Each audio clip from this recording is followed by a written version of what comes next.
સાબરકાંઠામાં રેલવે ક્રાંતિ હિંમતનગર ખાતે ઉદયપુર અશારવા વંદે ભારત એક્સપ્રેસને લીલી ઝંડી બતાવી પ્રસ્થાન કરાવાયું। સાબરકાંઠા જિલ્લાના ઇતિહાસમાં એક સુવર્ણ પુષ્ઠ ઉમેરતા ભારતીય રેલવે દ્વારા શરૂ કરાયેલી ઉદયપુર અશારવા વંદે ભારત એક્સપ્રેસનું ગઈકાલે હિંમતનગર રેલવે સ્ટેશન ખાતે ભવ્ય સ્વાગત અને પ્રસ્થાન સમારોહ યોજવામાં આવ્યો હતો।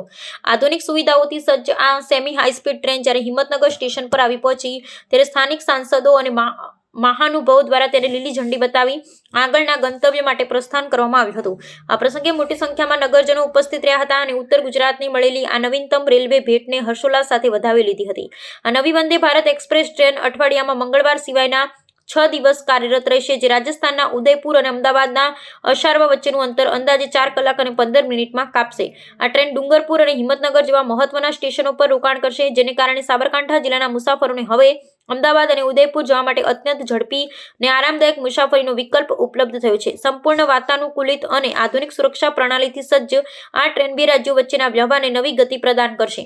આ રેલવે સુવિધાના પ્રારંભથી માત્ર મુસાફરોની સુવિધામાં જ વધારો નથી થયો, પરંતુ તેનાથી પ્રવાસન અને વાણિજ્ય ક્ષેત્રે પણ દૂરગામી હકારાત્મક અસરો પડવાની સંભાવના છે। ઐતિહાસિક શહેર ઉદયપુર મેગા સિટી અમદાવાદ વચ્ચેની સીધી કનેક્ટિવિટી વધવાને કારણે પ્રવાસીઓની અવરજવરમાં નોંધપાત્ર વધારો થશે, જેનો સીધો લાભ સ્થાનિક અર્થતંત્રને મળશે।